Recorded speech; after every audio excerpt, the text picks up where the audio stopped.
Before I even applied to Citizen TV, I used to drive down that road, Dennis Prit, Malim Juma, even before there was any hope of ever being on Citizen TV.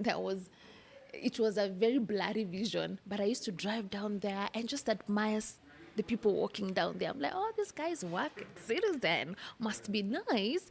And I used to tell God, God, I need to work for Citizen. I need to work for Citizen. And I used to write it down. So you see those papers that you write down, I need to work for Citizen. But now I was thinking that I'll work for Citizen as a host on 10 over 10. So what happened? I got a call from Citizen. We have a show coming up. It's an agricultural show. We've been doing auditions.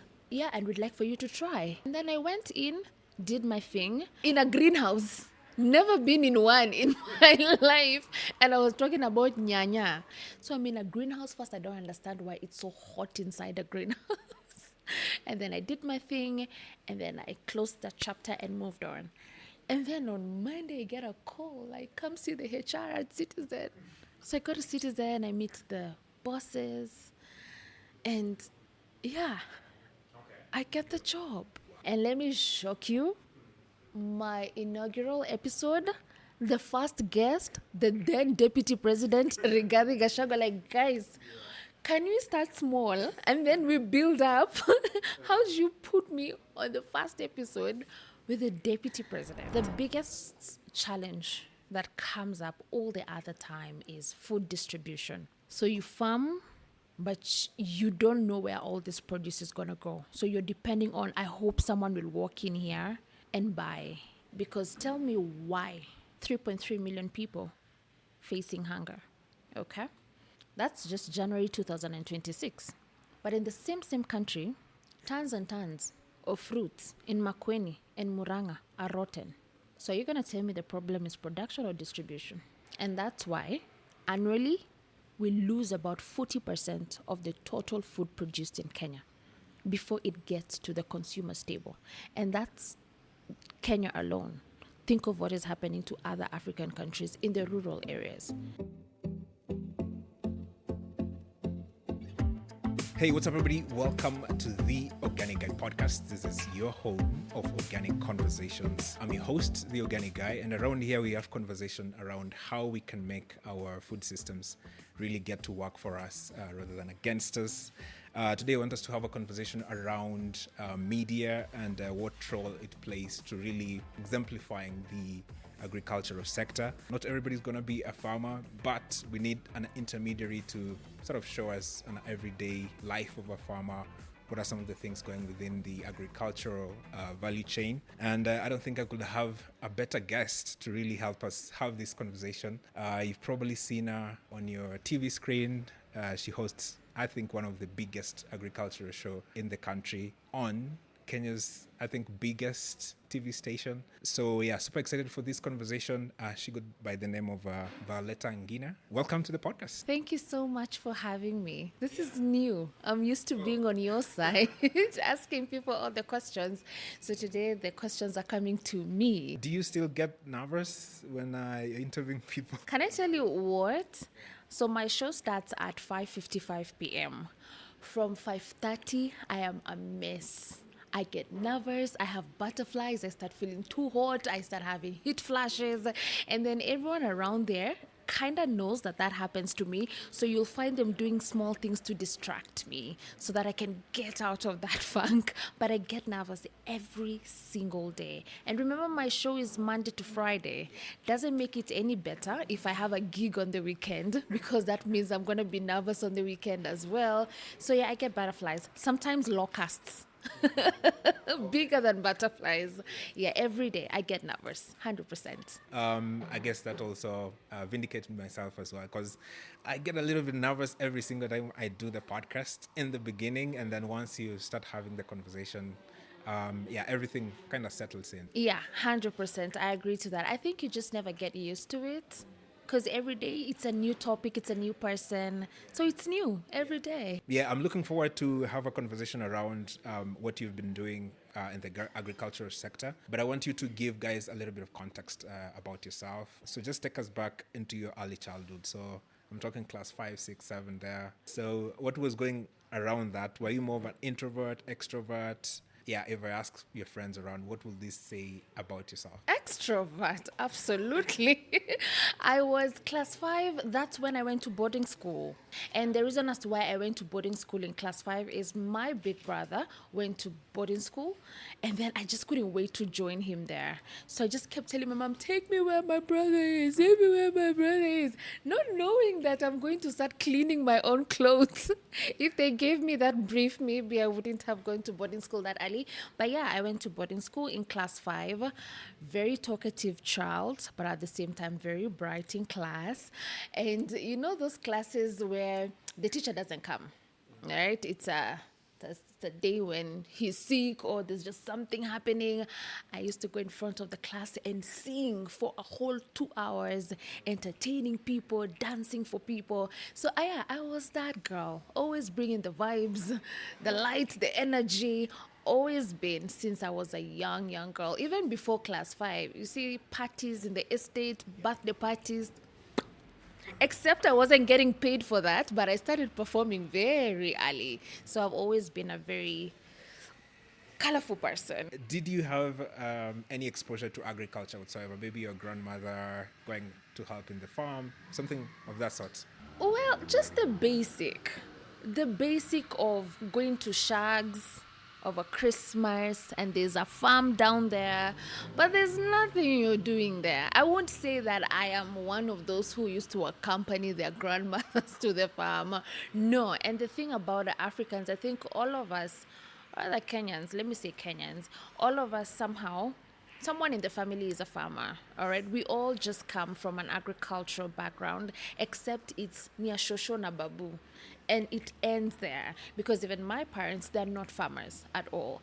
Born and raised in Nairobi doesn't make it any better for me. So the only exposure I had with the farm was when we've gone to shags. And that's probably during Christmas time or it's a holiday and then you have to go in there for like a week. So there's a farm down there, but I have zero participation in that farm except as a consumer. Yes. So there's no relationship. My story is very, very funny. I'm not going to sit here and say, oh, yeah, I was passionate about the ngwashe from a very long time. No, I wasn't. No, or rather, it didn't cross my mind. I didn't see myself doing anything in the agricultural sector.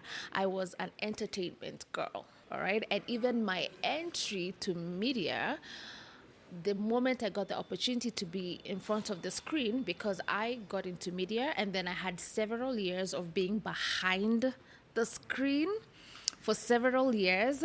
And at that time I thought, damn, this is not what I want to do. I just want to be on the screen. But the opportunity to be on the screen didn't come until 5 years later. But now when I think about it, I'm so happy I didn't get into media by being on the screen as the first thing. I am so happy about what I learned behind the scene that now when I'm on TV, I think I have a clear 360 picture of everything. You understand? So I used to do a lot of entertainment, of course, going to Homeboys Radio. I had just cleared high school. Then I stayed out for like 2 years. I went to Strathmore University to work immediately after high school. So I was in the communications department, and then I used to do stories for the website, and then I used to interview those professors around there. So I'm just an 18-year-old, and I'm in the office with the who's and who's, and I'm like, oh my God, these people are so serious, you know? So, and then after that, I joined KU. So I used to do both of them. And then just one day, I went to Kenyatta University to study fashion. I love fashion. I love fabrics, I love color. I just like putting an outfit together. And before I actually went to school, I used to dress people in music videos. It would surprise you to know, had the band songs, Uliza Kiatu. I did the styling for everyone there. And because I was so young, I'm like 18, I don't have money to buy all these clothes for everyone. Some were my things. Yeah, but yes, I liked fashion, and I used to have a fundi in Tao, uko side za Odeon. a very nice Luo guy. Love him so much. He taught me so much about Luo culture. I can speak a bit of Luo thanks to him. So I used to get orders for weddings and I would make nice outfits at Go Source for fabrics. I really, really loved fashion. So I used to do a bit of that at the time. Then I styled Hat the Band, and a bit of interviews here and there. And then now I'm in KU, I'm doing fashion and design. And then I was like, no, there's a dream of mine to be on TV. I like media. I like hosting. I like entertainment. So one day I just walked into Homeboys Radio. No appointment, no nothing. And I just sat at the reception and I told them I need a job. Yeah, and I'm just like, I'm 19 years old. And that time Homeboys was at Baricho Road. So closer to where I was living with my parents. My parents stay in South B, or they used to stay in South B at the time. So South B, Baricho, very close, yeah. So I checked it up and I was like, I'm just gonna walk in there. First, the stairs were like in some, hidden corner. I'm like, I hope I'm going to the right place, guys, because I don't have the permission from my parents to be here. So I just walked in there and told them I need a job. What job do you want? Radio girl. I want to be on air. I have stories. I can talk. And then the reception's like, do you have an appointment with John Robert? No, I don't. And then somehow, I think the guts just impressed her. She booked me a meeting. And then I got a job. Not as a radio girl, as a sales girl. What the hell is selling in radio? I never thought you guys sell stuff here. I just thought you go on air and then money from nowhere comes and you pay the presenters. But yeah, I was given a job as a sales executive and I didn't know anything about sales or radio sales. And I just had to learn on the job. And I became very good at it, very passionate, very, very passionate at it. And up until now, I still do sales. Yeah, I guess when you're looking backwards on your journey, you always get to appreciate all the different stages you go through. So you go into Homeboys, you stay there for quite a while, and then you get yourself to KTN, and then you get yourself to Jalango TV, I think. Yes, during COVID time, I was with Jalango. Again, another very important stage of my life because I got to understand how online TV works and the numbers and putting up that production together and just the difference between mainstream TV and online TV. Yeah, so it exposed me to that side of the world. Forever grateful. Yeah, I was about to ask you, how was your working relationship with Jalango? A lot of laughing. He's a funny guy. He's a funny guy. Yes, he's a funny guy. So there was always a lot of joy on that set. And I mean, he started by doing his thing, and I just DM'd him. It was during COVID. Nothing much was happening. Remember, I used to do an entertainment show on KTN that required me to be outside a lot. I used to host eCurve. And with eCurve, it meant we are out for events every week. I put that together. I air it on Wednesday evening after 9 p.m. news. So now there's COVID. So there's no event. There's no social gathering. There's nothing for me to put up together. So yeah, there was nothing I was doing at that time. And I just DM'd him. Still have that DM to date. Those things that you keep in hopes of showing your kids in the future how you went through life. Yeah, so I just DM'd him and I told him, I've seen you started your own YouTube channel. I think maybe you can give me a space in there to do something for entertainment. And it was so easy. He was like, yeah, sure, come. We're actually recording next week. Come. And I'm like, is that it? That's all? I should just come? And then, yeah, he said yes. So I went there. I started doing a small segment after his main segment. It kept me busy. It gave me a new audience altogether. But most importantly, like I said, learning the dynamics of online TV. That was the bus stop for that. Awesome. That's quite an interesting journey in your early career. So you've done this entertainment beat. Yeah, you've done some hosting as well. You are basically in the entertainment side. So then how do you end up in Citizen hosting an agricultural show? All right. So I'm doing entertainment. Yes, I was that girl who knew what Chris Brown is doing today. And I'll tell you what Rihanna is about to do tomorrow and what concert is about to happen. I was that girl. And then at some point, now there's no Jalango TV, and things are beginning to look a bit shaky there because he was the platform. It has his name. All right. That's the other thing about naming something after someone. It becomes very tricky to fill in those shoes after they're gone. So he leaves, and even before he fully left, he was preparing to leave. So, of course, his attention on the channel diverted a bit, okay? And he was so graceful enough to leave the channel to us. Like, just because I'm getting into this political part of life doesn't mean I'm moving away with my channel. I'm leaving you here. Keep creating content. And that taught me, first of all, it was so hard. And it just taught me when you do something, fully immerse yourself in it, it just becomes you. It's nice. It was nice to see how everyone was just running there for him. All right. Well, not sustainable because once you leave, then what happens? But it was just nice to see how much he had given himself to the audience and they loved it right back. So I really struggled with finding my footing as an individual on that platform because it was Jalango TV. We were coming there for Jalango interviews, all right? So I started applying to Citizen TV. And before I even applied to Citizen TV, I used to drive down that road, Dennis Prit, Malim Juma, even before there was any hope of ever being on Citizen TV. It was a very blurry vision, but I used to drive down there and just admire the people walking down there. I'm like, oh, this guy's work Citizen must be nice. And there was a time because they park at Alfajiri, which is the restaurant just next to the gate. There was a day I was there and then I saw Trevor.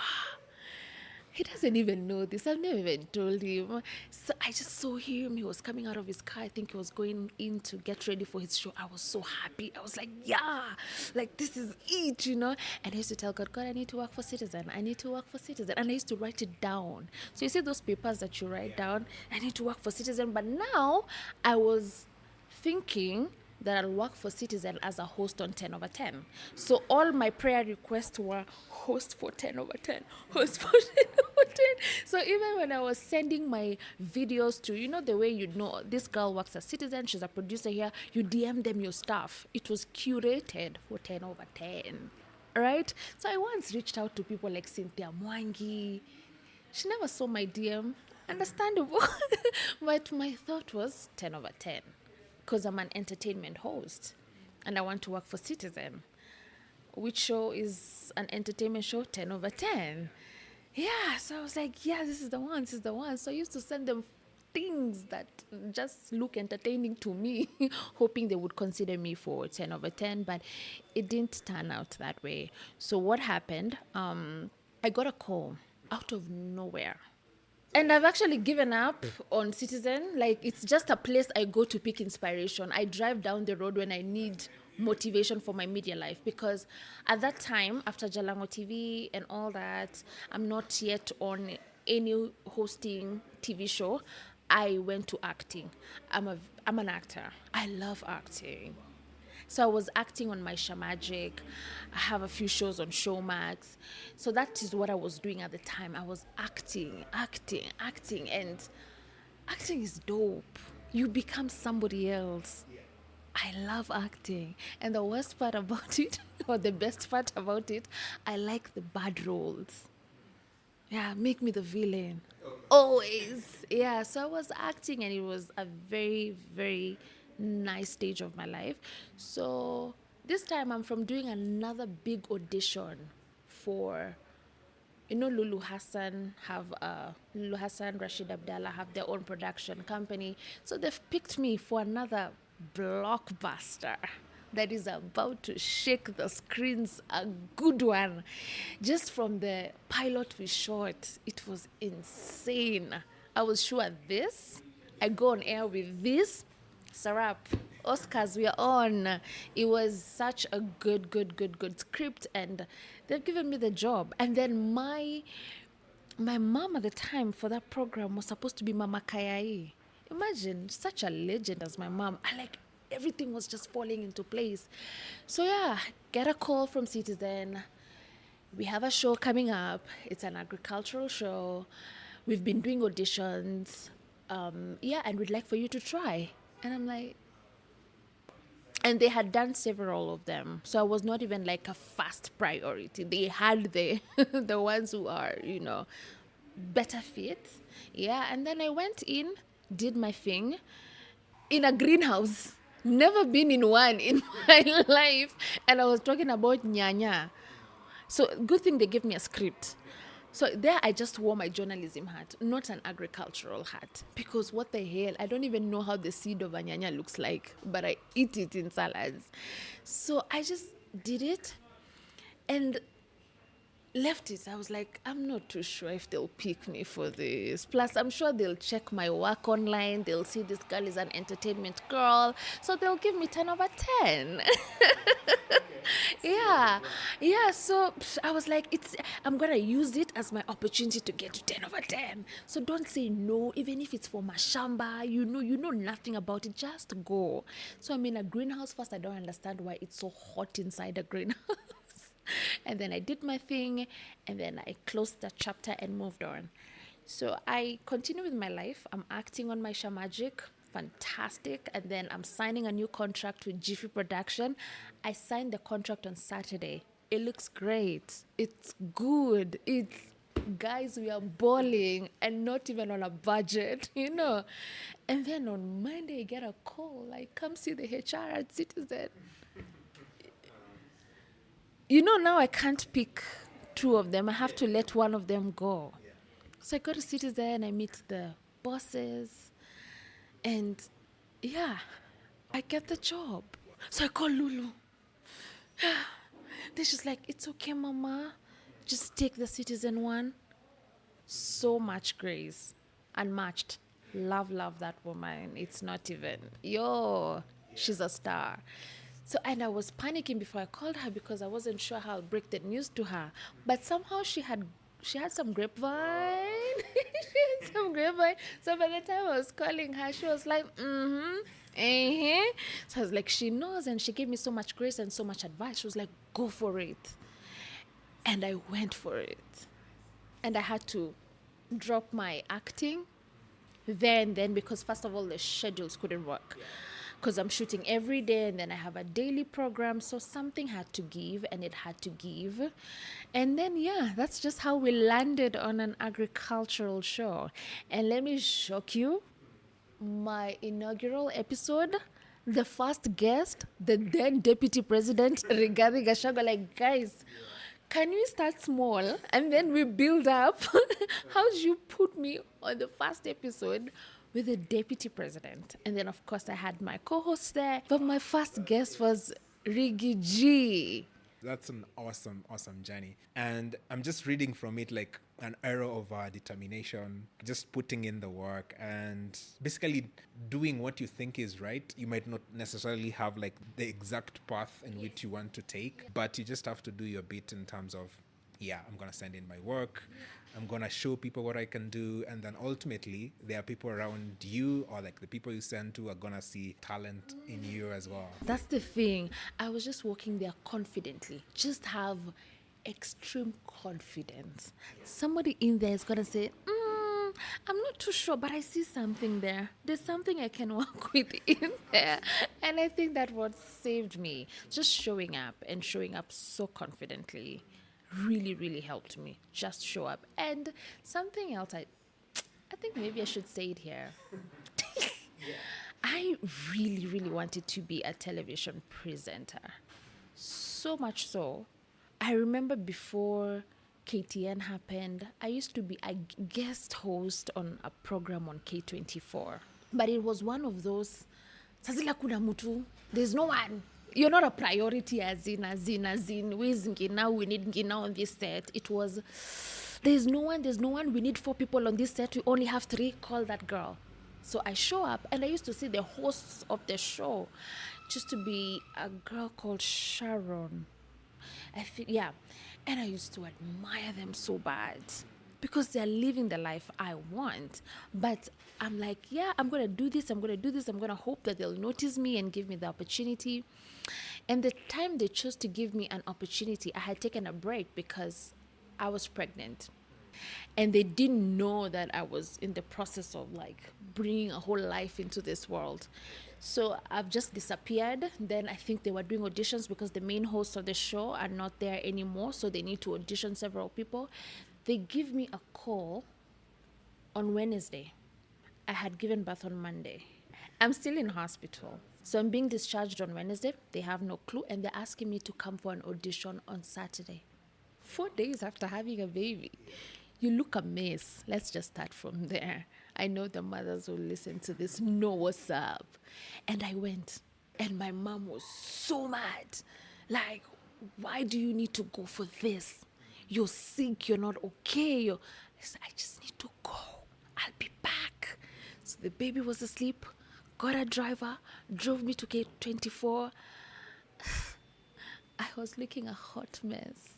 You're still swollen. You know, like, man, that made me realize just how bad I want this. But yeah, several years down the line, we're here. It just made me realize visualization actually works because of what you also talked about, driving through like Citizen TV and just seeing yourself in that kind of space. So over time, all things sort of align, and then you get what you always envision yourself doing. Your show goes like live every single day of the week at 6 p.m. I'm guessing that's usually classified as prime time. Prime time used to be now the 7 p.m., the 9, but now 6 p.m. is prime time because, and I feel like what we have learned, any time can be prime time, depending on what is there. But there is that standard mindset of prime time is this time. But clearly it's that time because of what is there at that time. So if we remove 9 p.m. news from 9 p.m., it means then it won't be prime time. So any time is prime time. It just depends on what is there. You have the power to make any time prime time. So we've made 6 p.m. actually from 5:30 prime time. It makes me realize, because even you see like when major activities happen, let's say like for example the death of Raila or like the impeachment thing, you could see the numbers. So all the 24 hours were prime time because of the content that's there. So there's no standard prime time. You make your prime time. And also the 6 p.m. time, I also realized like when I go to Ocha, that's when a lot of farmers are just packing in, like they just finished their daily work, so they're just getting settled in. So there's the farmers who are getting settled in. There's someone who's now coming to settle in as they wait for the 7 p.m. news. And then there's the young one who just wants to, because we have a lot of babies that watch the show. Yeah, so there's the babies, their time to sleep is almost, so that's the safe show for them to watch. So you actually on the background, you know the kind of people are watching. Yes, you do. And you need to know who's watching your Because program. I'm wondering, how do you know like the exact age of someone who's watching a television? Because I guess that's a very hard thing to figure, because in a household, let's say there is like a father, mother, and the children there. Yeah. And the children are watching something on YouTube. Yeah. And the TV's on. Yeah. So I always wonder how they actually know that, because I usually see the ratings of different shows. Yes, And they usually yes, show like, yes. hey, this demographic Yes. usually watch Yeah. this program at this rate. So that's something I'm always. But you know, when they're doing the research, they literally do practical ones. They go to homes in that family, ask questions, and then they'll summarize that entire data. So you'll see someone, 10-year-olds, oh, I like Kenya's Gold. And then they'll move to another home. There's still another young one say, napenda Kenya's Gold. And then there's another old one. So they have to literally go to the regions and speak to the people and collect all their data. But also I think for a host, you need to know. And I think we are blessed enough to have the statistics that are shared with us, and we have a whole research team in the office that entirely does that job, and they'll give you even which parts of the world people are watching, what's their age and all that. And it kind of helps you to, if I look at someone like Trevor Noah, I love Trevor Noah, and why I like him so much is because he becomes what the audience expects of him.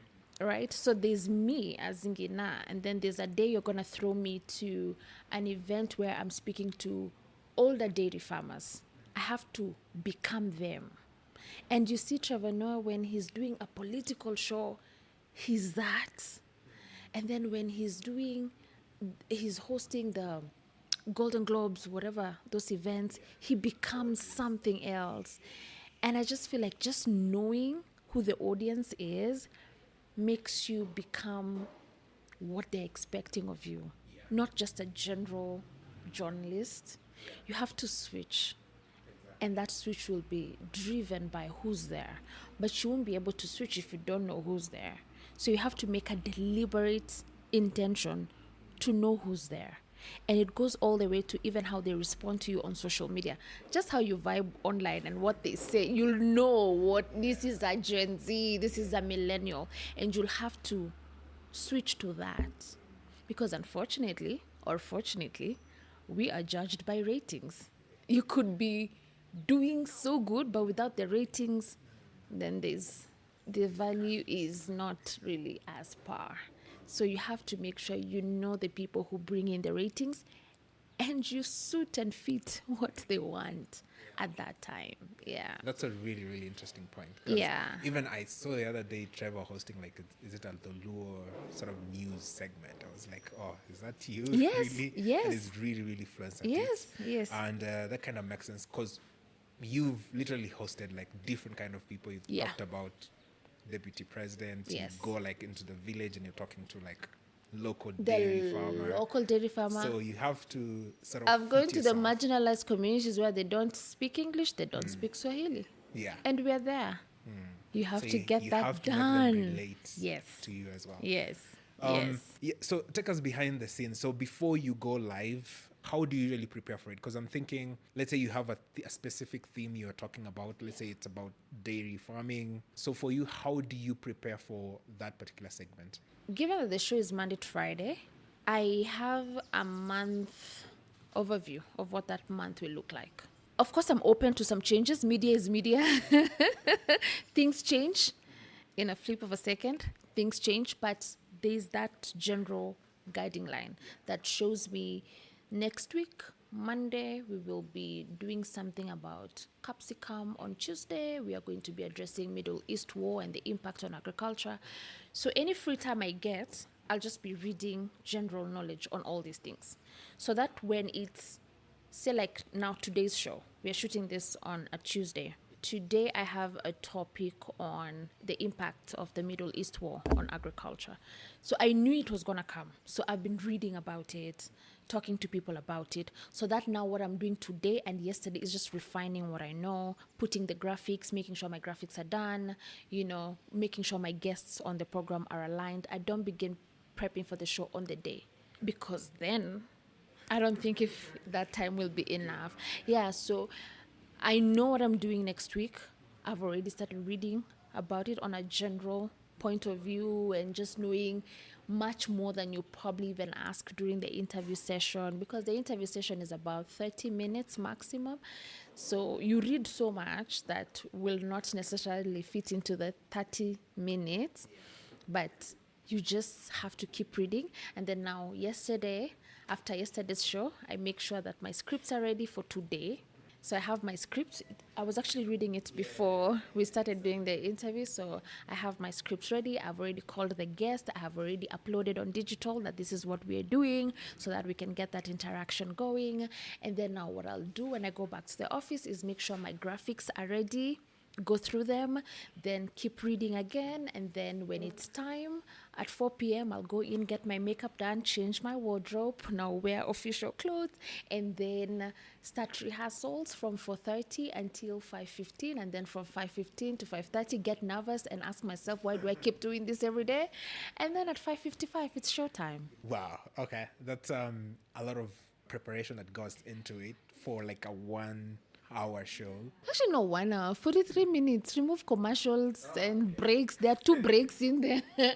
It's 40 minutes, actually. And you just have to prepare a lot. But you'd rather be over-prepared than under-prepared. I'll take that any day. Any day. So that's quite interesting because when you are watching, you might not be able to appreciate what actually goes behind the scenes to make that show come so flawlessly when you're watching on TV. So I think that background gives guys a little bit of context on what it really takes. And there's a whole team. Like the gallery is full of people. One of those people misses, then there's a problem. So a lot of times you get to see the girl on the screen, but there's a whole army that is making sure that even that light doesn't flicker. So it's a whole lot of people. A lot of people come together to make a 40-minute show go on air. And I think they deserve a lot more credit than they do get. The good thing about you then is that, and the show you're hosting, it takes you to different places. You get to meet a lot of different people. And that means that it has given you a very different kind of perspective on what's happening within the agricultural sector. I mean, as I mentioned, you've traveled to marginalized communities, to like Western, to Central Kenya. So you have an overview of what's happening within the agricultural sector. So I'm going to put you on the spot here. Given that you have interacted with all those kind of different farmers, what are the main challenges you're noticing that these different farmers are going through? So I've traveled far and wide. From a global perspective, we've farmed in the US, and that's where my name, International Mkulima, came from. Been to the US, been to South Africa, all farming. nothing much, Uganda, Tanzania, and many other places just to farm. And then you've come back home and farmed and gone everywhere, from the urban farmer to the farmer in Turkana.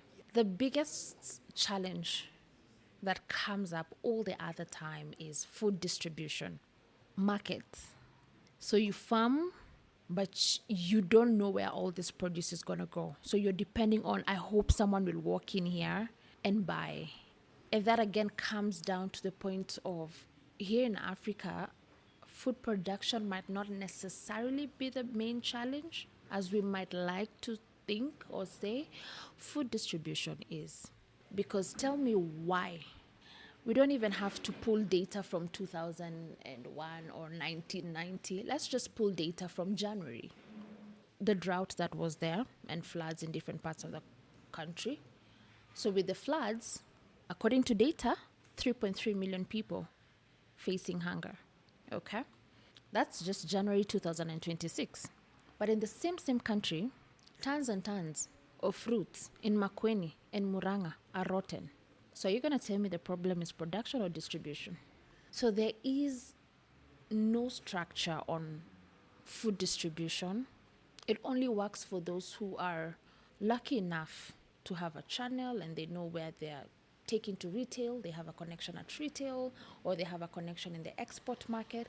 But a normal farmer is just, wacha tuone venye itakuwa. So what happens? A lot of that food goes to waste. And that's why annually we lose about 40% of the total food produced in Kenya before it gets to the consumer's table. And that's Kenya alone. Think of what is happening to other African countries in the rural areas. So that again brings back the point, production might not necessarily be the biggest problem, it's the distribution. All right? So there are systems that need to be put in place even for that distribution to work. That is the cold rooms and the cold chain systems and the value addition and the infrastructure. We've been to roads where unafika mahali, you're like, how? So by the time the produce in that particular farm gets to the market, it's impossible. It's impossible for it to get there when it's still in good condition. So the system that can support the distribution of food in Kenya is very wanting. All right? So, and we have such good data. Sometimes I wonder, do we have this data for decorative purposes? Do we have this data for library purposes, so that if you ever need to go to a conference, you just pull something? I think data should be there so that it can drive a decision. All right? So we realized in this county, this is the problem. So this data should be the reason as to why we are developing this.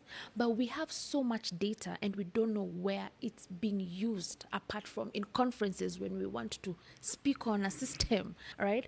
Again, I don't want to pull data from far. I just want to make it as practical as possible. So we have the data that shows that Makueni, those regions are leading producers of mangoes. So tell me why there's only one very small factory whose processing capacity cannot support the production of that region. It should be tailor-made. We know Wasingishu has this. So a lot of priority on solar dryers to dry maize and we know northern part they're pastoralists, so structures to support that. It's not a one size fits all in agriculture. Can we identify the strong points of different counties, do inter-county trades, and then have the structures that support that? Until then we will constantly have the data of 40%. And I get so angry when that data is shared because I'm like, yes, and then it's okay. You have your facts. Great. And then what? So it becomes very unfair to a farmer, like that mango farmer, to go back to the farm now, start pruning, because now they're pruning, and then do the sprays, and then do manure, to know that the cycle repeats itself. They're all going to get rotten again in December. What are we doing? So why didn't these 3.3 million people get some of these fruits? So the challenge is that structures around food distribution are very difficult. It's very, very frustrating considering what it goes to actually produce that food. And I think when the people who came up with our constitution of like devolution, I think this is what they had in mind. Because very much the people of Makueni have a clear idea of the problems they're going through when it comes to mango production. So at least that government should put a lot more effort into helping those farmers, right?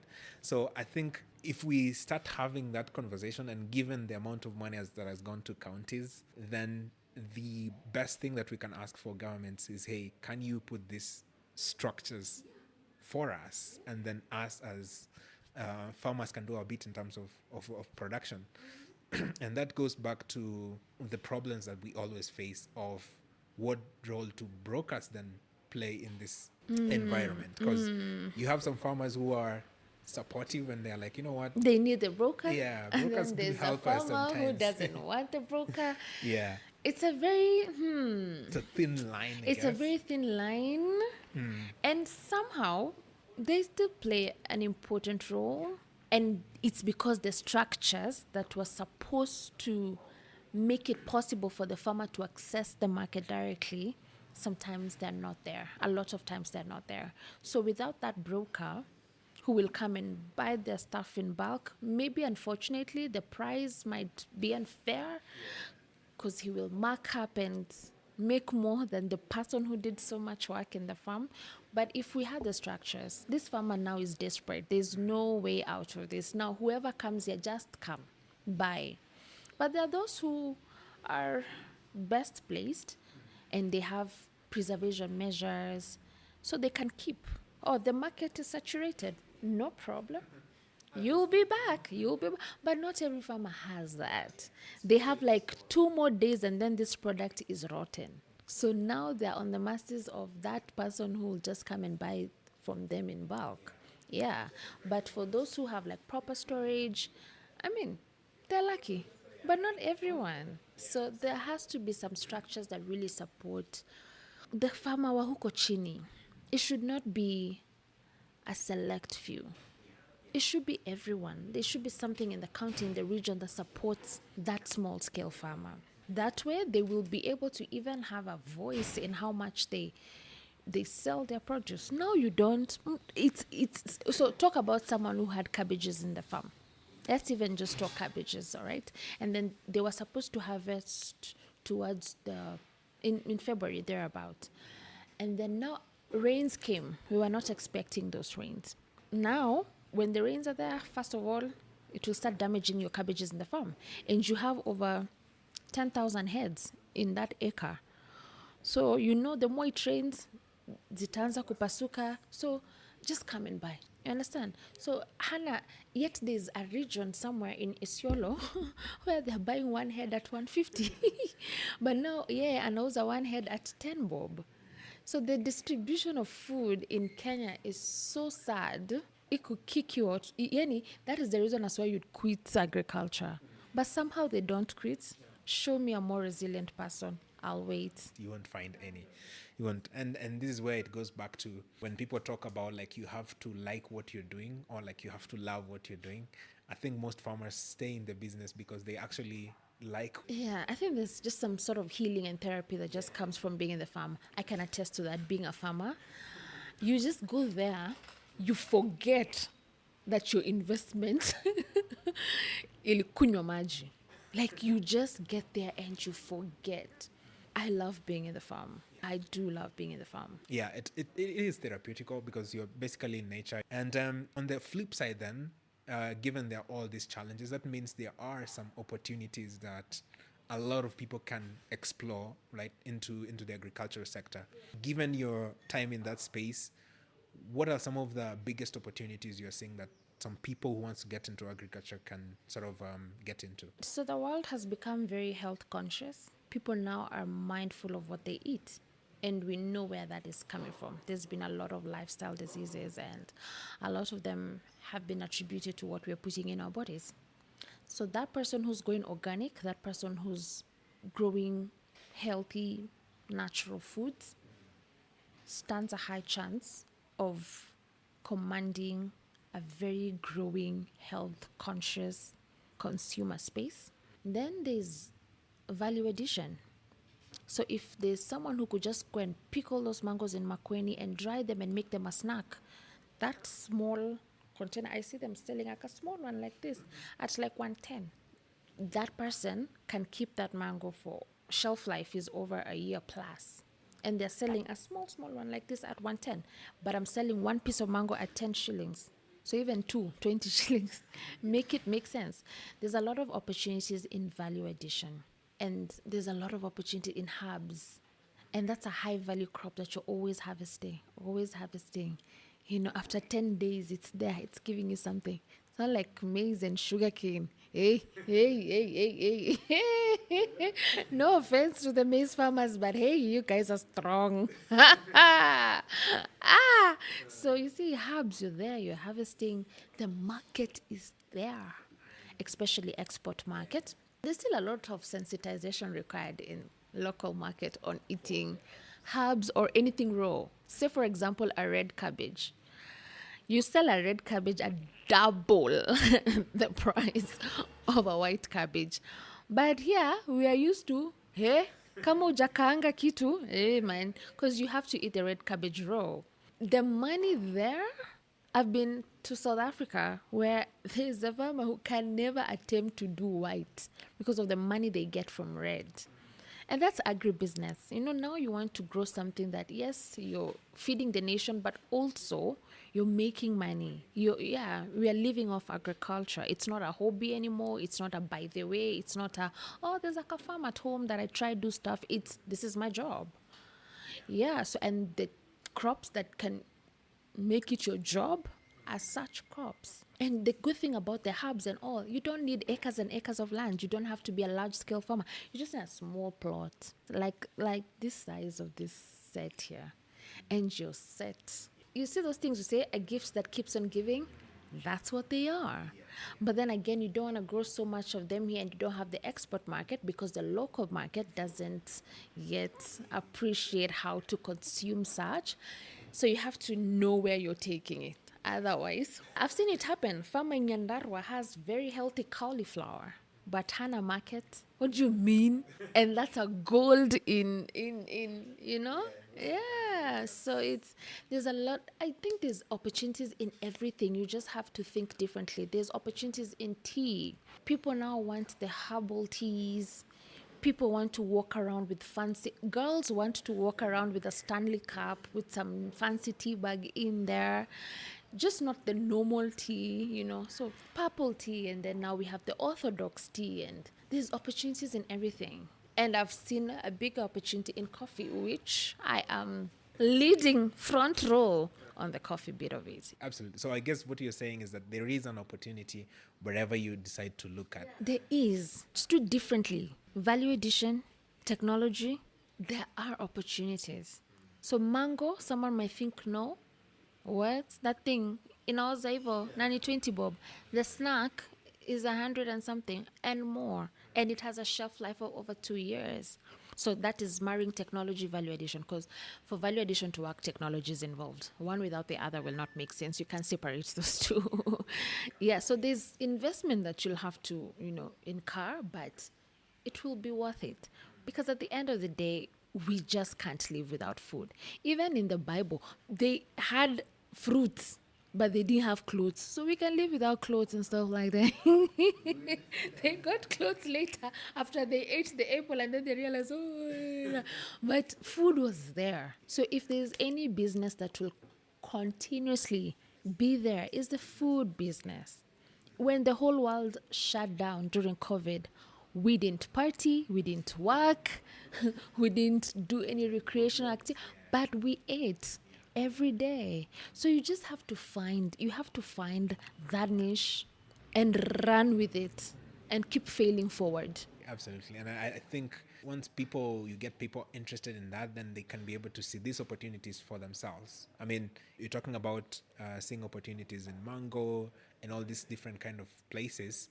But once different people get into agriculture, then they can see opportunities differently. Maybe it's avocados, maybe it's maize or like sweet potatoes. So there are so different kind of things within the agricultural sector that you can make yourself comfortable with. And so we've talked about the opportunities you've seen in agriculture and the challenges that you've witnessed a lot of farmers face.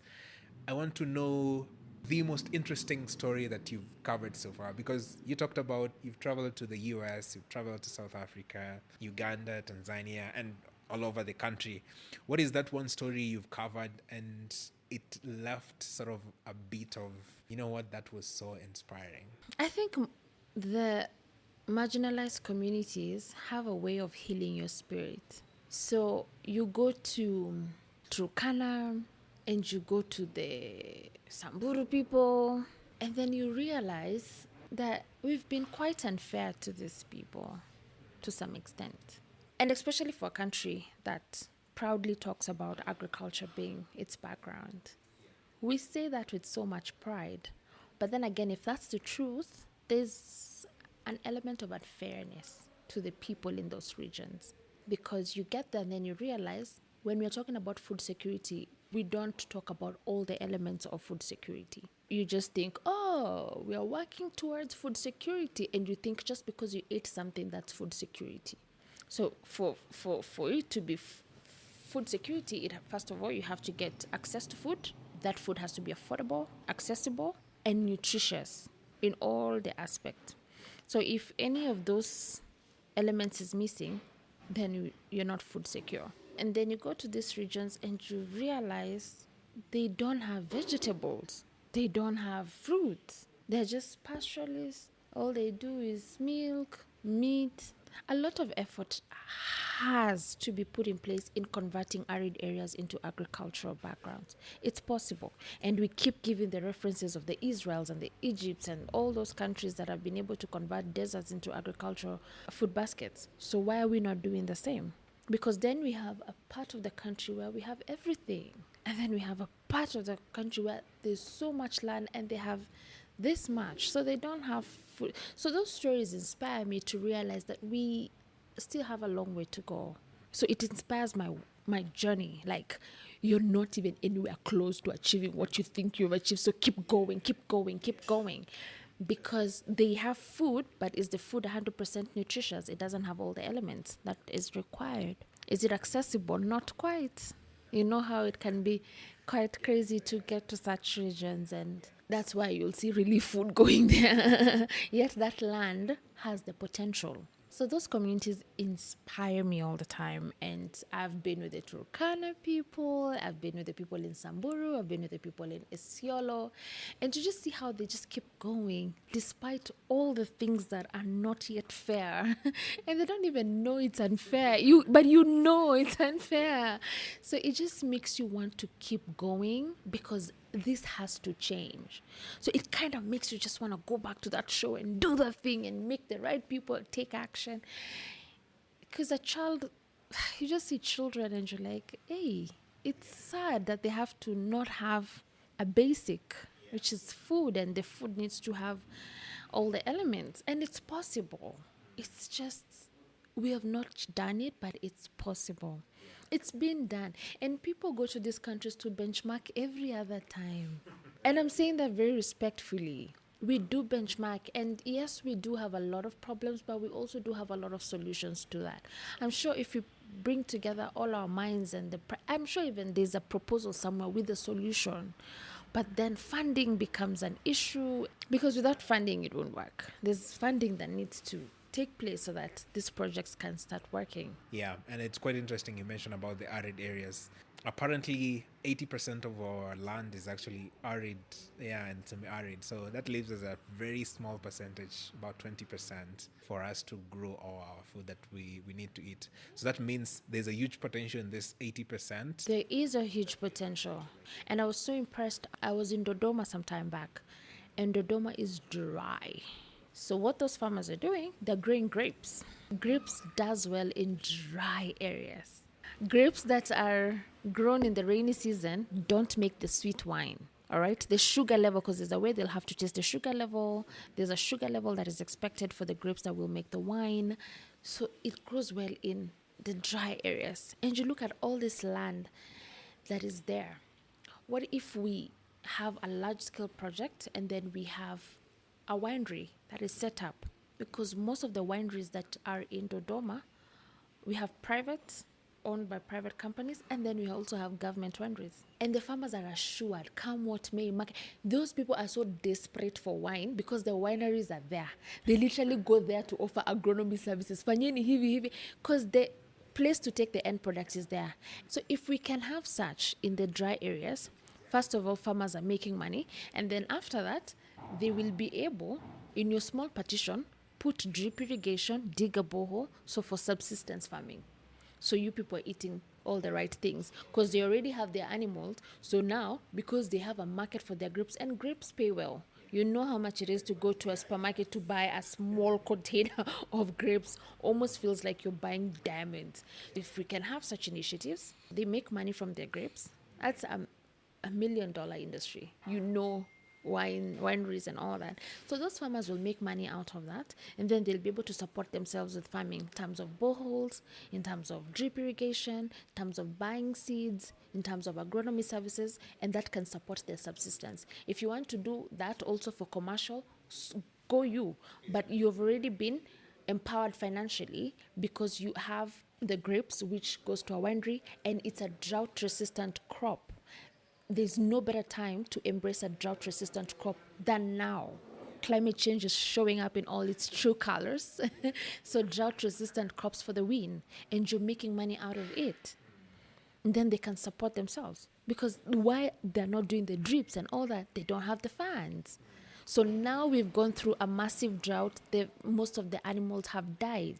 Someone was telling me the other day, I normally have 700. Now I'm left with 300. The 300 are so sick. I'm about to sell them at a very low price. So how will he afford a drip irrigation? But if there was an initiative knowing that these grapes or its dates or whatever can grow well here, they will be able to finance themselves. Some projects come up and they try put these things together for them. But projects are time-based. So the sustainability of certain projects, after wamemaliza that, what they were doing for that period, what happens after that is not their problem. But and that's the thing of, don't give me fish, take me to the river, teach me how to do the fishing. So I feel like they should be empowered more than being helped to eat today. And those initiatives can make them money, I think. And the frustrating bit is that these things keep happening year after year. It's like, hello, oh, we're going to address mangoes again 2027 in January. those kind of things that I think frustrate a lot of people. They do. Because we know we can actually do better. Yeah. And you're doing better yourself in terms of entrepreneurship. You actually started your own coffee. Isn't this the part I love the most? Yeah. So I remember I had a question I was about to ask you about if you would prefer coffee or tea, and then I just remembered, oh, okay, you already do coffee. So 100%. So yeah. How did you end up starting a coffee business? So remember initially I told you when I was young, I was not brought up in a farm. I grew up in concrete walls in the city, okay? And Kenya's Gold exposed me to agriculture. And then what I learned a few months down the line, because this is my third year, I am so much into food systems. I love food systems. And that's the thing. I think you will just discover so much about yourself as you grow. You'll be so surprised. And please be open to discovering yourself. So I realized that, yes, I did entertainment, but where I feel home, structures and policies around food. And I started doing a story around coffee. And I was just visiting farms and I'm looking at these bushes and then the cherries, and then I've gone to the factory and then I have looked at the data again on the demand of our coffee, second to none. And then I was like, so we don't even consume our coffee. We are a tea drinking nation. But who is the tea drinking nation? Our parents. Very few of us right now are those people who I'll get a headache if I don't get tea. It's our folks especially. So this new us, that's not who we are. So with our coffee, as good as it is, we rely so much on the international market. And the international market knows how good our stuff is, and we don't know, or if we know, we're just not doing so much about it. And that stressed me out a bit, because it's like, so you farm coffee and then you harvest the cherry, okay? A bush, ideally, a good bush should give you 20 kgs, but we are not even doing, most of the farmers are not even doing more than 10 kgs. There's a lot of husbandry work to that. But yeah, you get your cherries. From your cherries, where do you go? You take it to the factory.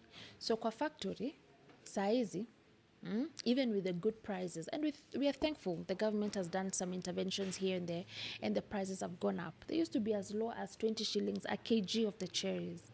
Now most factories are paying 100. Some societies it's as high as 180, and that's good, but that's not good. And I want to tell you why it's not good. Because that cherry, upeleke kwa factory, upatiwe mia yako, sawa. So what happens in the factory? They'll remove the outer skin, step 1, that's pulping. Then it will go through another process called fermentation. It's going to be soaked in water for some time. Then they'll wash it and dry it to remove some mucilage kind of thing. Then they dry it. And then it reaches the correct moisture content that is needed. And there's technology to test that. And then after you do all that, you have the parchment 1, 2, 3, and that's dependent on the size of your cherry, among many other factors. Then after the factory, it goes to the millers. So milling is done, and then now we have it's graded. Then we have the grade AA, the grade B, all the way. And then that grade, that green coffee, is what we export.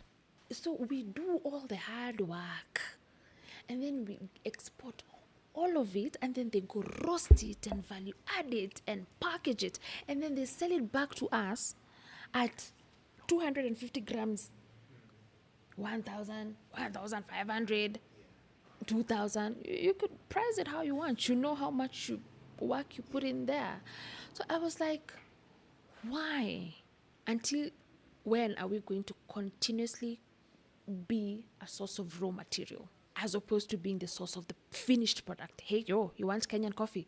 Buy the product. It's in Kenya.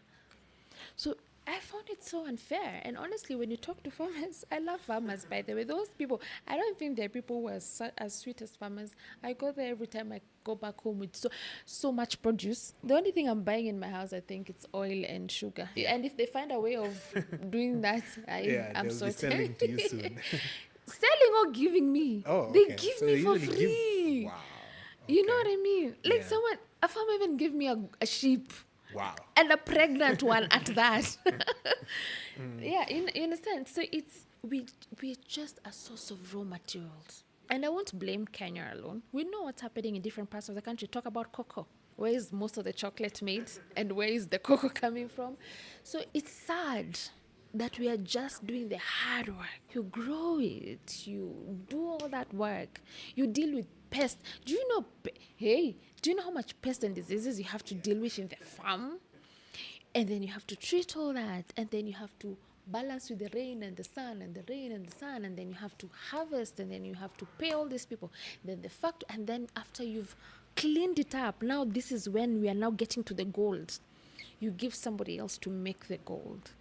I'm not against exporting 100% because it's part of the revenue that we are making, but we can balance it and we will make more. And then it reduces problems like dependence.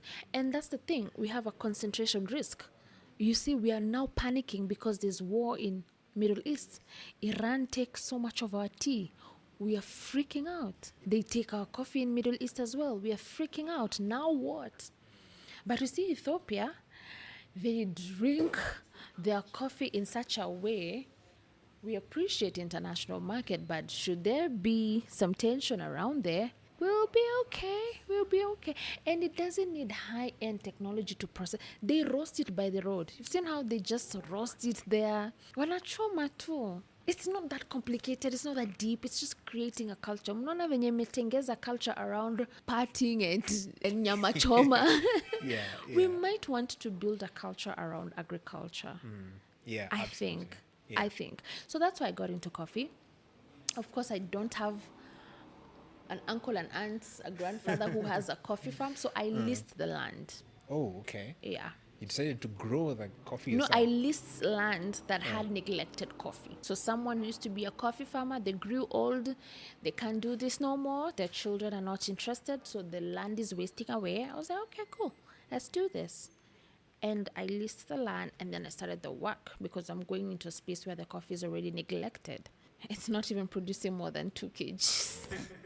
And the goal is 20 kg a bush. But one of the best decisions I've ever made, to be very honest. How do you like to drink your coffee? Because I see there's some guys who eat share like the black roasted coffee, and I'm like, is that thing enjoyable? I mean, different strokes for different folks. But I like my coffee, whether black coffee, white coffee. I enjoy my black coffee. I enjoy my white coffee. First thing I have to drink in the morning. There's just something about coffee in the morning. I love coffee in the morning. And I was so addicted to it even before I became a coffee farmer. Then I had to tone down. The influence around me was like, hey, stop it, girl.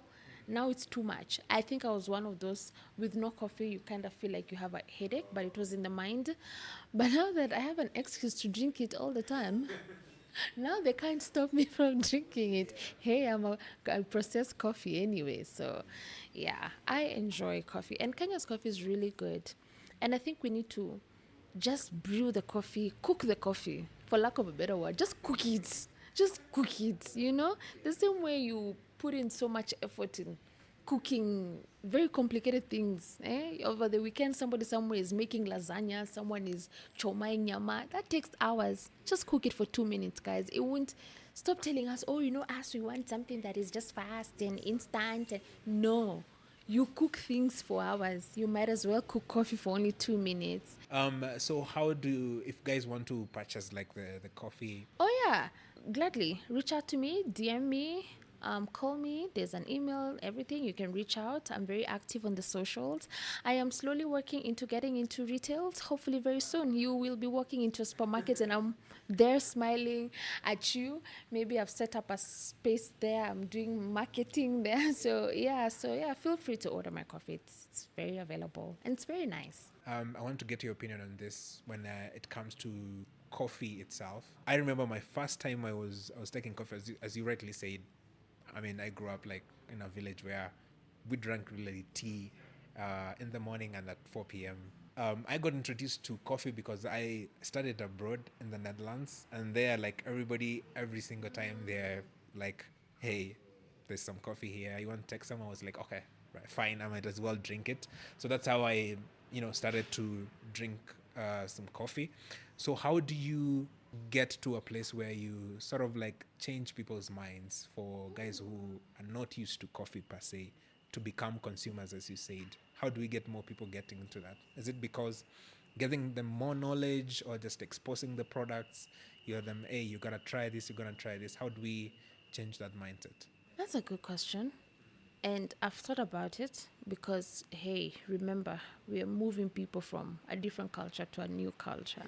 And one of the things that have come to mind is, let's start producing our own coffee. Let's start owning our own coffee products. Maybe we didn't give them that before, and we didn't market our coffee that much.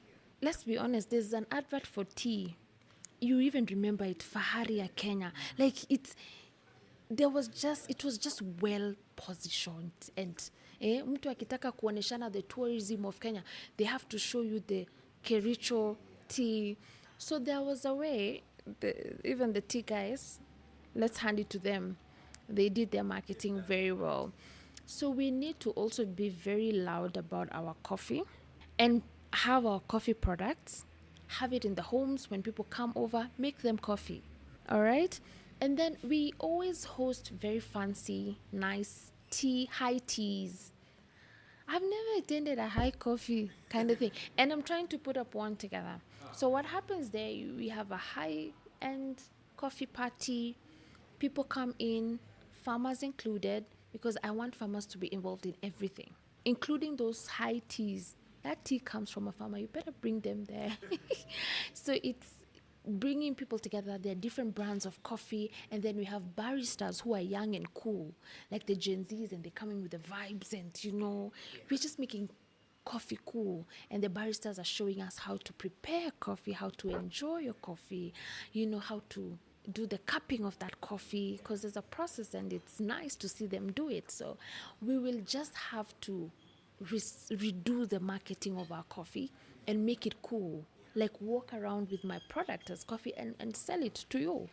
Go try this coffee, it's actually nice. And then you're going to tell somebody else, oh, by the way, there's a friend of mine who actually makes nice coffee. Yeah, try her, give her my contact, and then buy the coffee. And then we have those parties. And then when people just come home, it's not just drinks or tea. Coffee will be an option as well. All right. And just have more of those ceremonies where coffee and Kenyan coffee. Na kukuwe na ka ambassador hapo, oh, this is Kenyan coffee grown in the slopes of Kiambu, it's great, just make it fancy, have someone explain it, give people an experience. Don't just sell a product, sell an experience. You understand? It's those small things that really are not so small. And we have to redo it again because it wasn't happening for coffee. But now we can't just fully rely on international market because that exposes us to a concentration risk. And you need these farmers paid and you need this revenue flowing in. So we have to intentionally enjoy our coffee. We have to be the ambassadors of that coffee. So I am an ambassador of Kenyan coffee. And I'm glad I meet so many people every day. So I try preach it. Yeah. And somebody else needs to do the same. It can help to some extent. Yeah, absolutely. You can. As we finish here, I guess this is a question you receive a lot on how can we get more young people involved in agriculture, because their majority start showing our farmers are getting old. So clearly something needs to be done to get more young people get involved in agriculture. What kind of advice do you have that can enable us to get more young people involved in agriculture? Fix those systems we were talking about. I'm very sure when we highlighted the story on mangoes and the post-harvest loss, the millions of fish that were lost last year due to poor positioning of the fish cages. When young people see that, they don't want to get into that. It's already looking like a very devastating industry. When farmers are there every day complaining about no market, no fertilizer, you don't expect a Gen Z to get into such a messy space. Be like, hey, I wanted to, but hey, it seems like you people don't have your stuff together. You understand? So, and they can be part of fixing the system. So, let them also not wait for the system to be fixed. They are the tech savvy. They are the ones who are overly creative. And another young person once told me something that has never left me. She told me, until we start making food interesting, Gen Zs will not get into agriculture. So if we're talking about, let's say even something as simple as coffee, you can make it interesting by saying, by adding different flavors to it. This is blackcurrant flavored coffee. If it's millet, there's a way they'll value add it into something, it becomes a snack, and that's a traditional thing. If it's vegetables, we are complaining about how their shelf life is so short once the leaves are out. So now they're drying it and it's packed into something that looks like they have been dried. So it's interesting to imagine in skuma. Ukiweka kwa maji, it opens up as, and that's interesting. Okay, so making food interesting will work. Especially those we are complaining, oh, our indigenous foods, oh, we have neglect. And remember, the indigenous foods is what will do well in dry conditions like this. But somehow we just have to make it interesting. And the Gen Zs and the young people, I feel the gap is there. Fill that gap. Because even when you're going to get employment somewhere, I think the person who's best suited is someone who identifies a problem in the organization and has a solution to that. All right? Then that way you don't look like, oh, you're just coming for another paycheck. It's okay, we'll give you bad. So the gap is there. The problems are there. You can see. And young people are doing it. I was having a conversation with a very young girl from Nigeria. She has an app where farmers and market meet there. So the app is now currently working in Nigeria, but she's trying to expand to Kenya. So yes, we have been complaining no market. So this app, you fill in, and then when your produce are ready, you meet up with everyone. It could be an exporter, an aggregator, they're all there. You understand? And you're able to see what produce do you have. So there's no broker in between. The app is there. All right. So, of course, the challenge again comes down to, in the rural areas, internet connection, electricity. So you solve a problem, then another comes up, but doesn't mean you don't solve the problem. So young people, I think, are the ones that will be the billionaires in agriculture because of the innovations that they will put in place to fix the system.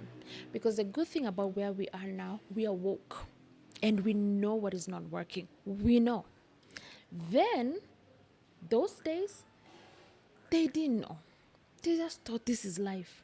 Upande, ungoje, ivunwe, isipo, upe ngombe, and that's it. Now people know this is not it. People have traveled. People are reading stuff on the internet. People are comparing themselves with farmers in different parts of the world. So we know what is wrong. And the young people, because they're the ones with the big minds and the tech and all that, the solutions they create, they are the ones to take us to. Absolutely. And I like the point you talked about. You gave the example of a lady who came up with an app, right? And I think that's the point a lot of people don't appreciate, that you don't actually have to go and be a farmer. There's so many jobs in agriculture. There's being a farmer, and we need the farmer. But there's an aggregator, the one who now aggregates the produce and connects them to the market. All right? There's the person who comes up with solutions. There's this particular pest. There's the researchers.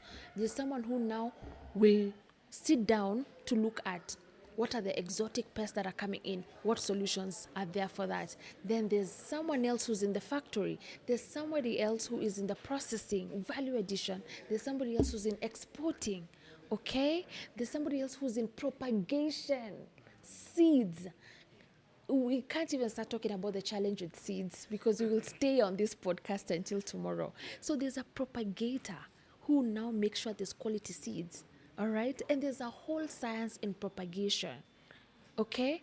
And then there's the marketer. I have my coffee. I need someone to help me with the marketing of that coffee. And then there's the one who's creating the design of the package. I didn't do that. That's still in the agricultural value chain. Yeah, it's wide that you can actually find yourself where you can sort of fit within the system. So there's someone, we are doing irrigation using drone. There's someone to operate that drone. And I'm seeing young people operating drones when we are filming movies, but hey, I'm not seeing them in the... But yeah, so it's a lot. Absolutely. And I think once we see from that perspective, with that mindset, hey, it's not only just going in the farm, but there are these other types, then it opens the mind on where the youths can fix themselves. We have lawyers who can be in the agriculture. You need a lawyer, actually. So when you go out to list that farm like I did, don't just go word of mouth first of all. You need a lawyer to go through the contracts because we are signing for 10 years. What if 5 years down the line, maybe the person dies and then the family says, this is our land? How did you protect yourself from that? So you need lawyers. So, you know what? What we used to do back in the day, we didn't run agriculture as a proper business. See, the way in a corporate office, there's HR and there's legal office, there's a sales and marketing office. Agriculture as a business has all those elements, and they need to be there. Yeah, that's an interesting perspective, and I think a lot of guys can be able to relate to it. So, lastly, I'm thinking because always ask this question a lot of the guests I have. So, when all is said and done, what would you like to see your influence within the agricultural sector look like? What would you like people to remember you about? In the agricultural sector, I'd like to be remembered as that girl that fought for farmers. And I say that because I think there's someone who's fighting for us in the entertainment sector. There are those artists who just keep, those who've gone before us. Oh, pay these artists their rights, copyright, make sure they're getting their royalties. There's someone who's been fronting that. In sports as well, there are people who are fronting for the rights of our athletes, and it's great. There's health, there are people who are there making sure that kama ni maneno ya, what is it called? I'm seeing a lot of women come up talking about, breast cancer. There are people out there fighting for the women who are going through all these situations. Show me one person who's fighting for that farmer with 1 acre of land. Doesn't have to have 100 acres under wheat and maize. It can just be 1 acre under cabbages. That farmer needs to feel like they're represented somewhere. And I want when farmers see me, they see she's here. She got us. We can stay silent now. We've been talking, but let's keep quiet. She's here. She knows what she has to say. I want to represent farmers. I want to call the government into action for farmers. I want to provide solutions and see through the solutions, not just to provide. I want to have data that translates into action. I just want farmers to feel safe space. She's here. She got it. I want the farmers to know that now more than ever, somebody is fighting for them. And it's so hard for me to bash a farmer. When I told you, show me a more resilient person and I'll wait, I know what I mean. So even when I see them doing something, I give them so much grace, but what I'm not going to give them grace on is harmful chemicals. Please, guys, farmers, I love you, but I'm not going to fight for that part, But really, I just want farmers to know that there was a girl who used to fight for us. And when she was there, things moved.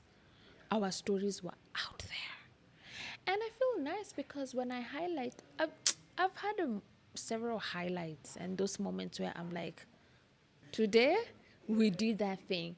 But the most recent one, and I'll keep referring to the mangoes one because it's the most recent one, after we highlighted that story, someone in Makweni, I don't even know where they got my number from, called me and told me, you highlighted our problem, even if we don't see change, we are happy they know. And he went ahead to say, kawaida tutaiweka kwa news. Unajua news ni dakika 2 tu ama dakika 1. Ulifanya kipindi mzima 1 hour. We felt seen. And I was like, and that's it. I don't want them to die with their problems.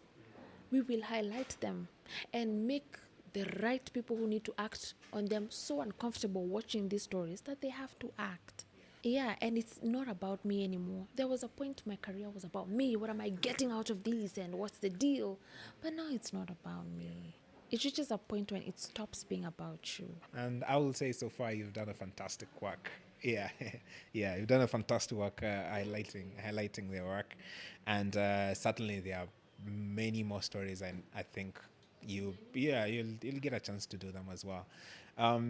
Do you always, because it's something, at least within the agricultural sector, everybody wants when they are like 50, 60, like 100 hectares, they have horses in the background, they have they have animals, they have like a small, do you also ever think about? Yes, you should see my Pinterest board. Farmhouse, and I'm not waiting for it in my 60s. In my 30s, I just have to live in the outskirts. You open my gate, there's a peacock there. And then you go down, there's some, chicken somewhere, there's some goose. I want the farm life. I want the trees. I want the flowers. I want the bees. I just want the whole out of town shebang. I want my kitchen garden behind there, and I'm sending my kids to go get me onions for dinner. you know, I want a farmhouse, and I'm not gonna get it in my 60s, in my 30s for sure. I don't mind driving extra 40 minutes to get there. Now you live closer to everything. I want to live closer to the office, closer to the CBD. It's like a 5 minutes, 10 minutes drive.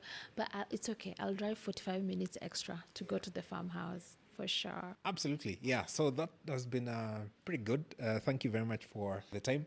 Before we finish, I usually have a quick segment. I call it the rapid fire questions. What I've done, I've prepared 10 questions for you. And what I'm going to do, I'm going to throw those questions at you. You give me quick answers to them. And hopefully, guys will get to know a little bit more about you, just in case it didn't come through the podcast. So, are you ready?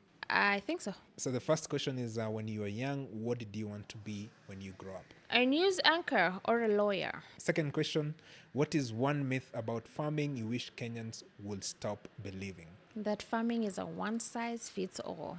Third question, who inspires you the most in the agricultural world? A Kenyan farmer. Fourth question, what is one word that best describes Kenyan farmers? Or resilient. All right. Sixth question, what is your favorite book? Will Smith's memoir. And allow me not to make that a short answer. I feel like everyone who's a reader, and even if you're not a reader, get the ebook, audiobook. Will Smith's memoir is one of the best books I've ever read in my life. And I'm a reader. So when I say that, I know what I mean. And two things. Why that book is very important. There's a quote he says, and it is a practical example of his life. No matter how hot the summer is, winter is coming. So no matter how up there you are in your career, because there was a time Will Smith was Will Smith. Remember those days, of Fresh Prince of Bel-Air and all that? So it made me realize, yes, you can be on TV or you can be in your high-end space, your career, but that summer is hot, winter is coming. It doesn't matter how long it takes, winter is coming. So be prepared for winter. And I've never looked at my career as the same after that. And another thing that stood out for me in that book, and I feel like everyone, and I'm sharing this for anyone who will not read the book, he says there was a point when money was the problem. So he used to, when you're starting out and you don't have funds, so you're unhappy, but when I get money, I'll be fine. And then now he got the money. He got so much money and still realized he's unhappy. And there's nothing as bad as realizing you have everything. You were thinking the problem is money, and the problem is not money. And then now you have to soul search and find what your problem is. Seventh question, what is the most surprising thing you've learned from visiting farmers? That it's not one size fits all again. I could be having cows and you have cows, but our experience with the cows is so different and our techniques, so yeah, it's very different. All right, eighth question. What is one piece of advice that people who don't understand agriculture should ignore? That agriculture is for rural people and grandparents. Ninth question. What is one quote that you live by? Obey God and leave the consequences to Him. Last question.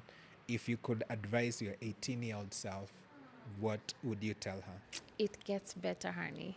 You get better, you know better, it just gets better. Yeah, just keep going. All right. Thank you very much for making time Thank for the you podcast. for having me. I really, really enjoyed it, and I'm sure our guys who will be watching it will find it very insightful. I hope so. And thank you very much for making farmers at the forefront Oh, of I love my what you farmers do. so And, telling their stories on a daily Love basis. them. Love So that's them. pretty good. So for people who want to follow your work or just want to get in touch, how can they do that? Yeah, sure. So you can catch me on Kenya's Gold every single day of the week, from 5:50 p.m. all the way until 7 p.m. That's on Citizen TV. I'm very active on social media. My handle, Violetta_Ngina. Yeah, and also drink my coffee. Thank you very much again. I hope you really find some of the information she shared very useful for your journey in the agriculture space. So, till the next podcast, remember to be organic. Cheers.